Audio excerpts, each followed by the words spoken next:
Jake Cyrus ibinunyag sa kaniyang librong I Am Jake ang pang-aabuso na kanyang pinagdaanan noong bata siya.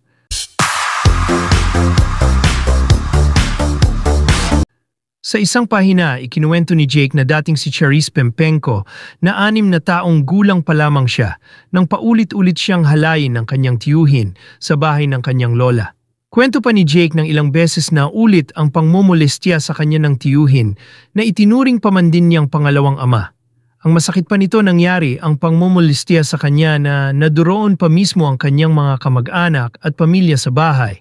Pero wala daw nakakakita na ginagawa na siya ng masama ng kanyang tiyuhin. Matagal na panahon na itinago at kinimkim ni Jake ang pangyayaring iyon at makalipas ang 15 taon ay nagkaroon na siya ng lakas ng loob para ikwento ito sa kanyang inang si Raquel Pempenko. Ngunit hindi daw siya nito pinaniwalaan at siya pa ang pinagalitan at inakusahang gumagawa ng kwento.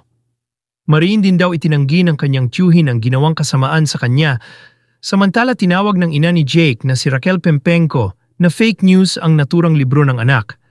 Ngayong araw naging sunod-sunod ang pagpo-post ni Raquel sa kanyang FB account at aniya, meron na namang fake news. Galing daw isang libro. Mga bashers hindi updated yung libro na yan. Abangan niyo ako ang mag-u-update ng libro na yan. Sari-sari na lang issue nyo, merong kilala daw ako? Mga gumagawa ng kwento ang iba? Baka magulat kayo kapag ako ang nagkwento, kaya tumigil na kayo sa kaka-fake news na yan, mga salot sa lipunan, nababawasan tuloy ng konti. Ang ganda ko, konti lang naman.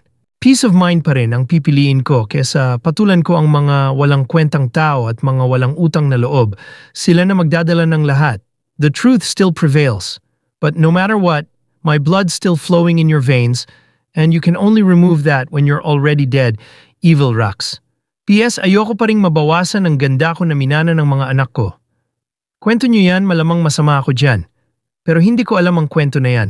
Sanay na akong tawaging masama. Kung yan ba ikakasaya nyo, tanggap ko na ang pangalan kong Evil Queen.